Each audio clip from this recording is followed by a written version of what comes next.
Yeah. Ma'am, there was a Marcos who tried to redeem and choose the best part of Who? the history. Amy. Amy, Yeah, she Amy. decided to stand Oo with nga. the Yeah. Vice President, Yeah. to stand with the people, and stand with the integrity and the independence of the Senate. Yes, Saludo din correct. tayo sa kanya, ma'am. At Yeah. sabi nga niya hindi naman Marcos ang ugali na yan Ugali yan ng isang wala na sa husto na pagmamahal sa kanyang bayan. She describes her brother that way, mama.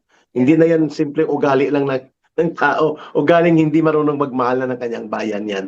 Ma'am Noli, go ahead po. Ganun din naman yung tatay niya. Huwag Opo, siya of course. mag-reinvent. Pero sige, we give her credit, 'di ba? Give credit where Yeah. credit is due, 'di ba? And Adopted we man daw appreciate, siya. no? Ano yan, Baka hindi niya kadugo, kaya adopted daw siya sabi ni Bongbong. Ni Bongbong. Hindi, iba daw yung tatay. Anyway, Pero go yun ahead, ang ma'am. pinaka natutunan ko talaga na kay PRRD, kay Pastor Kibuloy, sa mga taong kilala ko na Yes. nire-respeto ko, wag na wag tayong matatakot. Kasi gusto nila, hopeless tayo, helpless. They make us believe the lie that we're helpless, wala tayong kapangyarihan. That is a lie. Sa atin ang gagaling ang Totoo kapangyarihan. yan. Ang isang demokrasya isang gobyerno of the people, by the people, for the people. 'Di ba? So tayo, sa atin ang gagaling yan. So gusto nila takot tayo, etc.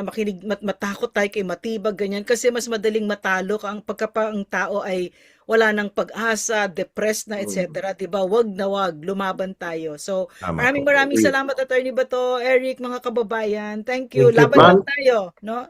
Maraming salamat, Atty. Bato. And Thank you po. you have the final words for this episode. Okay, Go ahead po. I relate it with the PRRD's infectious Yeah. charm and yung pag-ano sa amin dito sa Davao City. No? That's him. Atty. Bato, your reaction dun sa naging pahayag Well, ni actually, Ping he is- Lacson na yes nagbabanta kay Senator Alan Peter Cayetano at nagkakaroon siya ng pang-psyops o psychological operations to condition a possibility of a physical restraint to be conducted or executed against Senator Alan Peter Cayetano and their group. alam mo, first, I really do not know what happened to Ping Lacson. And I regarded him as a person na mayroong panindigan ba. Really? Yan, Really, before. Ikaw, Eric, did you ever? Si Eric, gusto kong tanungin, did you ever respect? Si Ping Lacson is Ever? a worst police fascist officer Attorney, I ever nako, know. Hindi, okay lang yun sa, alam ko Okay, si attorney. kay Eric. Pero I will He would respect not like attorney the your fastest opinion. thing, no? But, ibig sabihin sa akin, kahit papaano noon, hindi mo siya basta-basta mabili when it comes to Yan. things, Oo. di ba? Hindi mo mabibili He was yan able eh. He to will really reinvent stand on his himself. own eh. sabi niya. Oh, pero nagtaka ako ngayon, talagang it's so blatant ang kanyang pag-protect, no? Kay, Yeah. Now, going to that statement na wag kopyansahin, alam mo, nakita po ninyo yung narrative na meron na doon division sa AFP, tapos yung kay Matibag na may security threat and everything. So, that is to justify na mag-work from home, hindi, manandatingan ng mga police, meron na mga razor wires dyan, at saka hindi na makapasok to restrict the movements, etc. Now, fortunately, wala pong binabawal sa batas natin to mag-conduct po ng hearing committee, Blue Ribbon Hearing Committee sa isang lugar. So, kaya nga tomorrow, meron tayong Blue Hearing Committee sa isang hotel. So, the question is, can they control that area? Now, they could not, no? So, I think it will happen tomorrow and the people are there, no? Para to makinig. Finally, kung ano po yung sasabihin. Ibig sabihin, yung kanilang symbol kasi of power is the Senate Hall lang, Senate premises, binakura nila eh. Binakura nila. Not thinking that walang pinagbabawal sa Constitution as long as in aid of legislation, the process of quorum at the same time, yung subcommittee kasi pwede eh. Kahit na kasi meron na appoint na. At the same time, yung respect lang yung mga resource person, merong tawag, merong notices, tuloy yan sa bukas, no? And so with that, panic mode talaga sila ngayon because, nagawa na ng paraan because they cannot stop that. So ngayon, what's funny is that NBI Matibag said again na meron daw ang dadalo doon, posibleng kakasuhan na naman for perjury, libel, kasi wala For daw what daw? parliamentary immunity. At saka usurpation of authority. Oh my gosh, sabi ko, ano bang klase itong nangyayari sa atin dito, no? Ang bilis talaga. Oo, And you know, oo. if you'll see, ang script nila hindi nagtutugma-tugma. That is Which a brings clear us, attorney, sign no?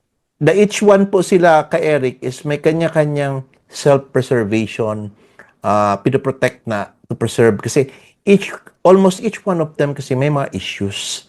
And Mhm. therefore, they have to protect ba this yung sarili nila. It's no more about Doc Lorraine na sinasabi nating iboboto pa kami sa 2030. They don't care about that anymore. I think they're afraid of yung Himas Rehas Yung pagdating sa nasa rehas. 2028.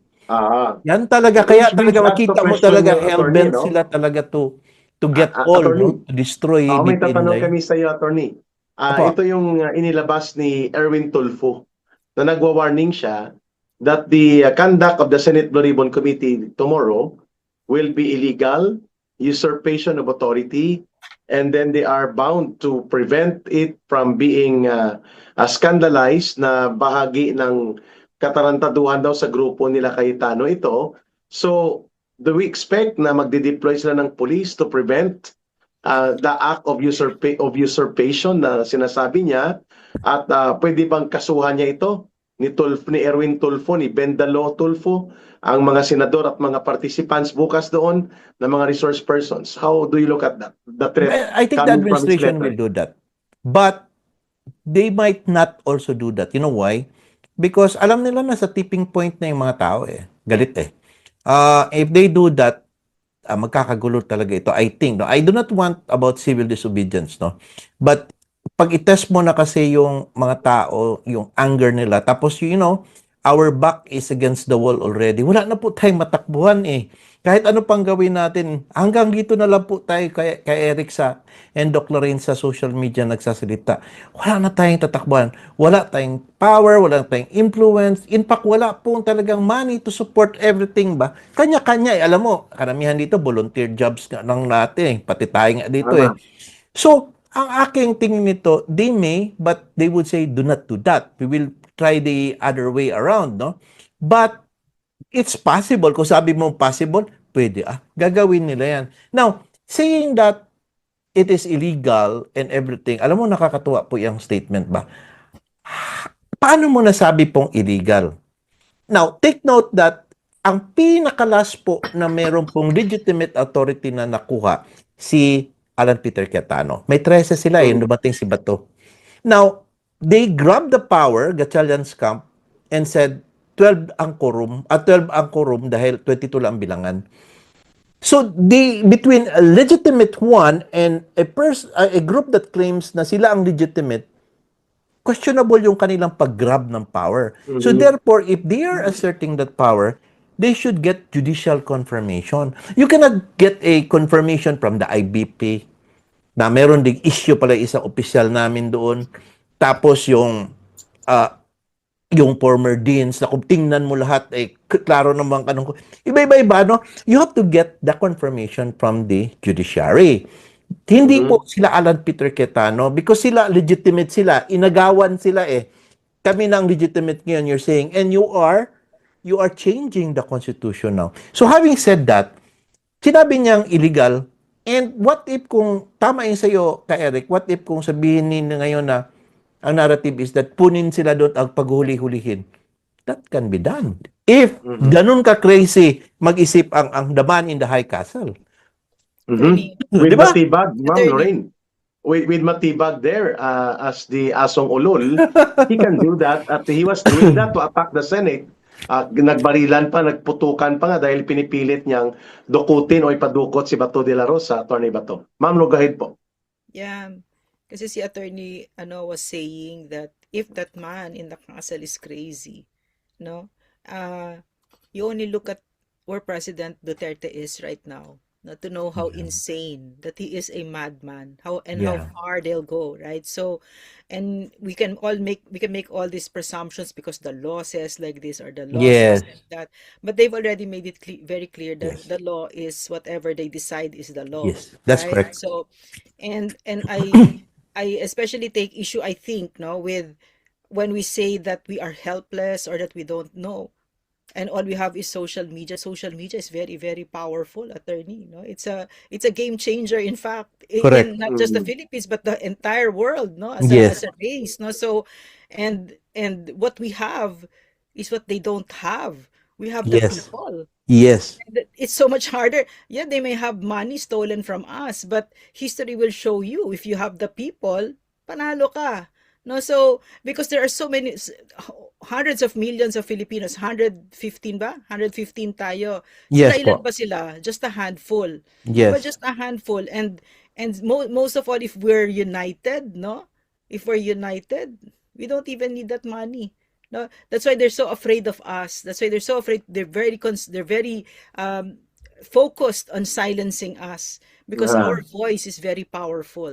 No, they're so afraid of the truth. So, Pero may napansin ka doon, Attorney Bato, may tanong kami sa iyo. mm, Erwin Tulfo was making that kind of letter out of his committee na sinasabi niya siya ang tunay na Senate Blue Ribbon Committee. But mm, he was not condemning, or he was not making a rebuke against Senators Cayetano, Legarda, Amy, Padilla, and the mm, rest na nag-attend sa Senate Blue Ribbon Committee. He was pointing out to Mike Defensor na sabi niya ng authority nito ni Mike Defensor na mag-anunsyo nito ng mga ganitong activity and event. At dahil dyan, diniklara niya na illegal at unauthorized sa mga ginagawa na ito. At tingin ko, may sinabi ka kanina na dahil siya mismo, si Tulfo, nag-alangan itong si Erwin Tulfo na mag-claim ng legitimacy sapagkat alam niya na hindi valid yung session nila ng June 3, Ma'am Noreen. Pero Yes. para palabasin niya na illegal attorney, ginamit niya si Mike Defensor na nangingialam di umano sa pagpupulong ng Senate Blue Ribbon Committee ng Senado, which is illegal para sa kanya at hindi authorized. Attorney Bato. Yeah, well, actually may notice talaga. Ang nagawa lang ng magandang blue na yan, si Mike Defensor calling all the parallel groups natin ng iba-iba, no? Na mga grupo ng Camp ni Duterte. And maraming nag-heed nga pala ng the call, ha? Kasi nasa loob din ako ng mga parallel groups. Nakikita ko po, nagre-ready talaga sila for tomorrow. So, having spill out, siguro yung kanina, napansin ni Doc Lorraine sa akin kanina when I said, wala tayong ganong pera, we only have the social media. Maybe human as I am, I think yung ganing sense of hopelessness ba na nang iinis ka and you want immediate result but which we could not do because until such time that all the people will really react and move as one, no? Tomorrow po will be the reckoning point. Kasi tomorrow, they will really have a hearing and akin lang, sana hindi nila i-disrupt. Kasi pag i-disrupt po nila yan, marami po kasing taga Mindanao ang dumating eh. Nasa Manila na ngayon. And they would like to hear and see this Blue Ribbon Committee hearing because they want to personally be part of the history ba para makita nila kung ano yung sasabihin. Mga police at NBI will use their decision at malamang bukas, Ma'am Lorraine, nandun din si Remulla. No? Mahilig to mag-showing itong si John Vic Remulla, naka-muscle sleeve yan, na parang gusto niya makita na Eric, alam mo kung macho. bakit? Alam mo kung bakit? Kasi Bakit, malapit ma'am? na siya mag 1% sa presidential, sa survey. Talaga? Malapit na siya mag 1% na siya ng buo. Okay umakyat na. Bakit na? Nagagawan sila ni Mirisa. Ontiveros na mag 1%. Oh my gosh. Ma'am Lorraine, your reaction to this? High-handed, overacting, Okay. state terror projection against the call of the people for truth tomorrow in a Senate Blue Ribbon Committee na public gathering. Na like I said, no, I strive to be a good student of history, and I've seen all of this, which is, I guess, I'm very calm about this because I know, I hope they do it. I hope they do all those oppressive actions. I really and truly hope. I really, yeah, because I already saw it in my lifetime. No, Mapapalipad this is ako what dito ousted bukas dyan, Ma'am Marcos. Lorraine. Ganyan. What, sir? What did you say? What did you say? Mapapalipad ako dyan from Davao to Manila bukas ba?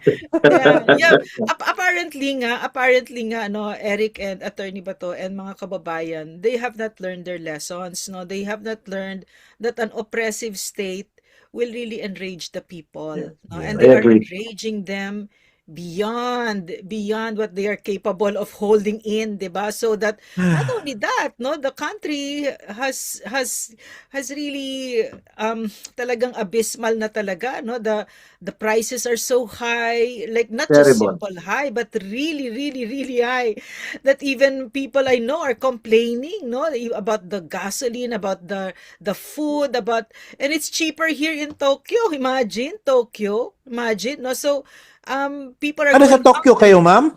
Yes, sir. I'm in exile. Ever since PRRD was kidnapped because I Oh, was going to ganun be ba? arrested. Yes, sir. So you will Yeah, just be again, it's my watching badge of history sa news honor. tomorrow, ha? You'll be watching history unfold Yeah. tomorrow sa news lang. Yeah. But sir, all of this um has happened already, and it will be Yeah. happening again, and there I really take great comfort in, and because I believe what PRRD Mm. said, that there will be a day of reckoning for everyone. So Yes. I hope itodo nyo na, Matibag, itodo nyo, talagang ilabas mo yung pagkaabusado mo. Gusto ko yan, galingan nyo, 'di ba? Galingan nyo.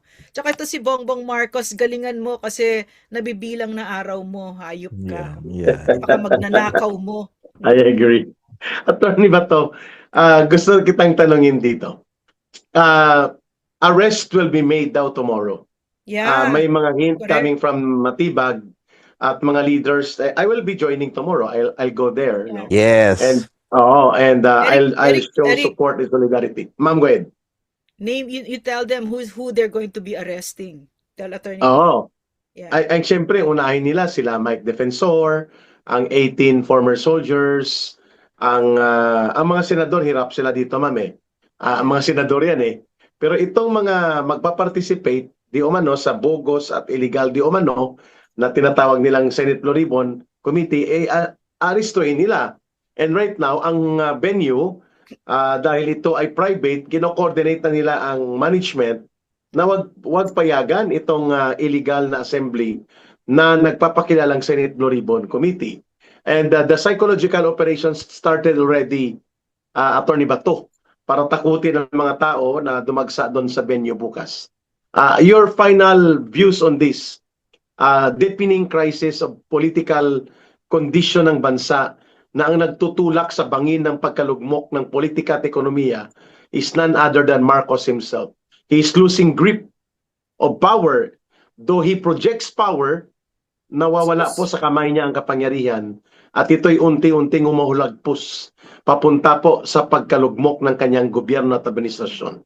Attorney Bato, please. Well, first is that for the earlier statement of Dr. Lorraine Badoy, I would like to join the manifestation, Your Honor. Alam mo, ngayon ko lang narinig si Dr. Lorraine Badoy, ang tapang mo pala talaga. May nagkwento sa akin, matapang ka daw eh. Mas matapang ka daw kay Guanzon eh. So, totoo pala talaga. Anyway, sa aking tingin, meron talagang time of reckoning, ma'am. At saka temporary lang yan, Tokyo mo. Ay, babalik ka na kaagad dito, definitely. And ang akin po niyan is that, well, people power has happened before. Dahil nga, nasa edge na po talaga ang mga tao, no? That is the last, the last way in order to stop this. And sabi nga ni Dr. Lorraine, history will repeat itself. And lalo na pag carrying the same family name. Sanay siya sa ganyan ng mangyayari. The same name. Yes, same name. Attorney, the same At saka, name. same, no? Tapos Sakto gali. diba? So what I'm trying to say now is that, well, if that would happen, it is one of the recognized na po yan na manner in which to address yung redress ng mga tao, the grievance nila sa government. So if that would come to a point dahil nanggaling po ang panggigipit sa gobyerno, hindi po nila masisi ang mga tao na to fight back. While we want Yeah. it, we would like it peacefully and legally. But if peacefully they are the one doing the unpeacefulness, meron bang term na ganun? At sila naman yung nag-bend and nag-twist sa legal or sa law, then there is no other way for the people to respond but to go to streets. Go to the streets. No? So, yan ang aking worry. Takot talaga ako sa mangyayari bukas. Because I also heard many things din po that I could not divulge here.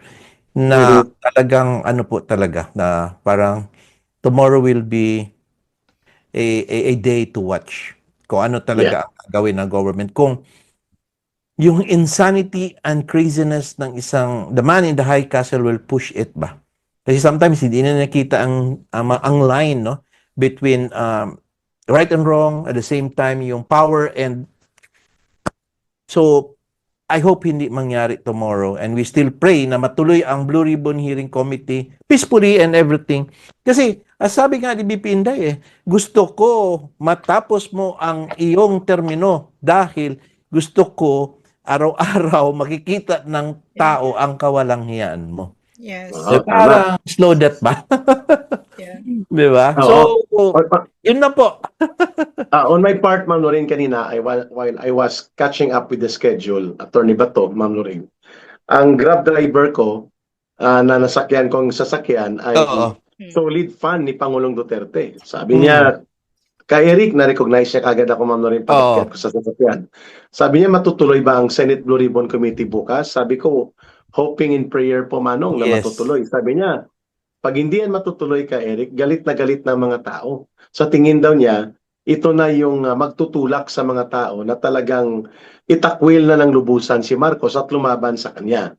So, sabi ko, posibilidad yan, Manong. Pero sabi ko, may posibilidad din po na kakain pa ng ilang mga oras o panahon o araw bago mangyari yan, hindi kaagad bukas.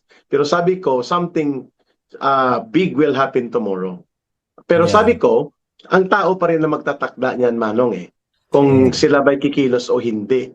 So sabi niya, oo nga, kay Eric, ako gusto kong sumama, pero dahil namamasada ako, nahihirapan ako, sabi ko, pero Manong, pag ang tao nag-decide, voluntarily na sama-samang kumilos, hindi mo na yan mapipigilan, hindi mo rin yan may tatakda.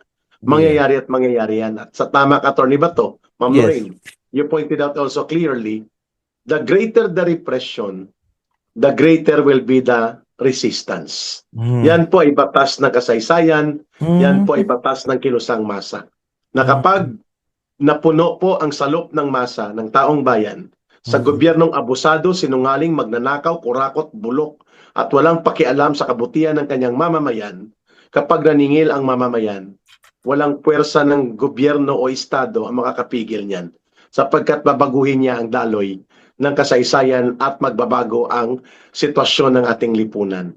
Napatunayan po yan sa buong kasaysayan ng Yes. Pilipinas at even sa iba pang mga bansa, Ma'am Lorraine, when people will collectively move and stand against the government which oppresses and exploits and abuses them, then the people will now build a new government. Mukhang doon yun patungo ang mga indicator na yan, no? At tumango ang aking Grab driver na si Manong at sabi niya, we miss Tatay Digong. Sana magkaroon ng ganong pagbabago ka, Eric, para yung nasimula ni Tatay Digong ay muling mabuhay sa pagbabago ng ating gobyerno at pamunuan. Ma'am Lorraine, your final word for this episode. Ganda nung sinabi mo, Eric. Ganda? Oo, ganda. Very Yeah, nice. So, kasi ang gusto kasi nila natatakot tayo. Yan talaga, no? So, we have to push back, and I would like to say, huwag kayong matakot. Si Bongbong Marcos ngayon, bagsak na bagsak siya. -15, no? At saka -40 sa Mindanao, -31 sa Visayas. NCR. Ano na nga siya sa NCR? -31 ba? -31. Ba? Yeah, NCR, no? So, hindi kasi sila nag-aaral. Yung sinabi ng mga mga political scientists, sila Hobbes, sila Locke, sila Rousseau, sila kahit si Machiavelli, iisa lang yung sinasabi, ang kapangyarihan ay nanggagaling sa taong bayan at tinalikuran na siya ng taong bayan. Kung kaya't siya ay desperadong desperado. Ramdam na ramdam niya na wala na siyang kapangyarihan dahil binawi na natin.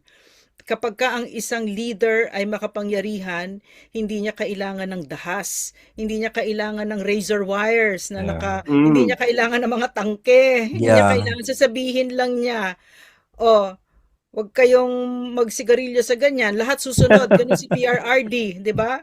Kasi we trust him 'di ba? So konti lang sabihin niya, sumusunod tayo, 'di ba? So Ito. yung naitawid niya tayo sa COVID, sumusunod tayo sa kanya, 'di ba? So very powerful siya up to this point, no? Si PRRD na wala ng tsapa, matanda na, mag-isa na lang siya dun sa The Hague. He is the most powerful political and moral force in our country. So sinabi kasi nung driver na nakausap ni Eric, no, na sana ma-experience ulit natin yung kay PRRD, no? Sana talaga kasi ang paniniwala ko diyan, no, siguro si PRRD hindi na siya makakabalik bilang president, vice president, or hindi natin alam, no, kung kailan siya nandun siya sa buhay natin, yun lang siguro yun. Kasi hindi natin alam 'di ba? Tapos si Senator Alan Peter Cayetano, Senate President, siguro kahit hanggang dyan lang siya na naging Senate President, sa akin okay lang kasi doon sa short moment na binigay sa kanila, they Yes. played their role to the hilt. Talagang ang galing. Si Jinggoy, kahit na sandali lang siya hero, Yeah, ginawa niya I agree. talaga, di ba? Mm. So sige lang, tuloy-tuloy lang tayo, basta And wag huwag tayong natin matatakot. kalimutan, Ma'am Lorena, Ma'am, Mm. there was a Marcos who tried to redeem and choose the best part of the history. Amy, She Amy. decided to stand Oo with nga. the Vice President, Yeah. to stand with the people, and stand with the integrity and the independence of the Senate. Yes, Saludo din correct. tayo sa kanya, Ma'am. Yeah. At sabi nga niya hindi naman Marcos ang ugali na yan Ugali yan ng isang wala na sa husto na pagmamahal sa kanyang bayan. She describes her brother that way, Mama. Hindi na yan simple ugali lang ng tao. Ugaling hindi marunong magmahal na ng kanyang bayan yan. Ma'am Lorraine, go ahead po. Ganun din naman yung tatay niya. Opo, Huwag siya of course. mag-reinvent. Pero sige, we give her credit, di ba? Give credit where Yeah. credit is due, di ba? And Adopted we man daw siya. appreciate, no? Ano yan? Saka hindi niya kadugo, kaya adopted daw siya sabi ni Bongbong. Ni Bongbong. Hindi, iba daw yung tatay. Anyway, pero go yun ahead, ang ma'am. pinaka natutunan ko talaga na kay PRRD, kay Pastor Kibuloy, sa mga taong kilala ko na Yes. respeto ko, wag na wag tayong matatakot. Kasi gusto nila, hopeless tayo, helpless. They make us believe the lie that we're helpless, wala tayong kapangyarihan. That is a lie. Sa atin ang gagaling ang Totoo kapangyarihan. yan. Ang isang demokrasya isang gobyerno of the people, by the people, for the people. 'Di ba? So tayo, sa atin ang gagaling yan. So gusto nila takot tayo, etc. Matakot tayo kay Matibag, ganyan. Kasi mas madaling matalo pagka ang tao ay wala ng pag-asa, depressed na, etc. Diba? Wag na wag, lumaban tayo. So, Tama po. maraming salamat, Attorney Bato, Eric, mga kababayan. Thank you. Thank you Laban po. lang tayo, no? Maraming salamat, Atty. Bato. And Thank you po. you have the final words for this episode. Okay, Go ahead po. I will end it with the PRRD's infectious Yeah. charm and yung pag-ano sa amin dito sa Davao City, no? Actually, hindi kami talaga actually takot sa kanya dito sa Davao City. We really love that guy. Yeah. Yeah. And tatay talaga namin yun siya ba? Attorney, let me just interrupt Yeah, for a go little ahead. bit. Please, A little bit. I would like to listen. Yeah, just a little bit. I'll Go interrupt ahead. you a little bit. Sure. I really love what you said kasi sabi ni Machiavelli, no? Opo. Advice niya sa mga leaders, mga politicians, the people have to love you. You have to do something so that the people Yeah. will love you. If they cannot love you, let them at least be afraid of you. But Yeah. never let them hate you. Yes. Because once they hate you, they will overthrow you. Do we not hate That's correct. Bongbong Marcos? We Ay, hate you! Sobra talaga. Okay, attorney, thank you. Yung ano po, Sorry. yung kay PRD talaga, is talagang he's the kind of guy that you could approach. And Oh, talagang, it's a man on the street, kahit saan Yeah. maglapitan mo siya. Yeah. So, alam niyo po ngayon, kay Eric and Dr. Badoy, yung Mhm. even if PRRD is no longer the mayor, nasa Hague siya ngayon, alam niyo po ba hanggang ngayon, hindi kami walang nagyoyosi dyan sa harapan ng daan, walang ubad. Tapos Yeah. pag merong, alam mo yung, kinusunod namin yung 40 lang ang speed limit, tapos 60 sa National Highway. Tapos pag meron pong pedestrian lane, nag-stop kami, pinapadaan lahat. Yeah. Kaya nga, ang tawag namin Dabawenyo disiplinado kasi siguro it may be because yung nakuha namin na maganda pala pag ganito, yung Yeah. in order lahat ba. Kaya wag lang nila i-test nung ginawa nilang try nila dumihan ang Davao City dahil hindi nila ipadump ang basura. Eh di pinatapon ni doon ang basura sa harapan ng DNR, di punong-puno. Di sige.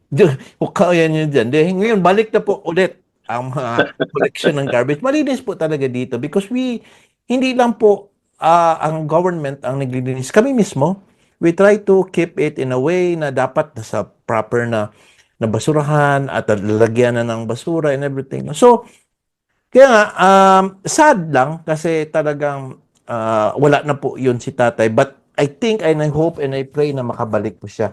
Ang last po na sabihin ko po kay Eric is that yung parang term na gusto ko pala, I hope they will not disturb the peace tomorrow because the event is peaceful. Wala pong Correct. intensyon na manggulo ang mga tao na nandoon.